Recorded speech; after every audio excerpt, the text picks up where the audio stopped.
ലോക്സഭാ പ്രതിപക്ഷ നേതാവ് രാഹുൽ ഗാന്ധിക്കെതിരെ രൂക്ഷ വിമർശനവുമായി മുഖ്യമന്ത്രി പിണറായി വിജയൻ. കണ്ടാലും കൊണ്ടാലും പഠിക്കാത്തയാളാണ് രാഹുൽ ഗാന്ധിയെന്നും പ്രാദേശിക പ്രവർത്തകന്റെ കാര്യവിവരം പോലും രാഹുൽ ഗാന്ധിക്ക് ഇല്ല എന്നും മുഖ്യമന്ത്രി വാർത്താ സമ്മേളനത്തിൽ ആരോപിച്ചു.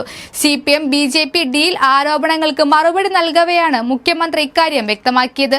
കേന്ദ്ര ഏജൻസികൾക്കെതിരെ കേസെടുത്ത് ചോദ്യം ചെയ്ത് ബുദ്ധിമുട്ടിച്ചപ്പോൾ മുഖ്യമന്ത്രിക്കെതിരായ കേസിൽ നടപടി ഉണ്ടായില്ല. അത് അഡ്ജസ്റ്റ്മെന്റിന്റെ ഭാഗമാണെന്ന രാഹുൽ ഗാന്ധിയുടെ പരാമർശത്തിനെതിരെയായിരുന്നു മുഖ്യമന്ത്രിയുടെ രൂക്ഷ വിമർശനം. അഖിലേന്ത്യാ നേതാവായ രാഹുൽ ഗാന്ധിക്ക് പ്രാദേശിക പ്രവർത്തകന്റെ കാര്യവിവരം പോലും ഇല്ല എന്നാണ് വസ്തുത.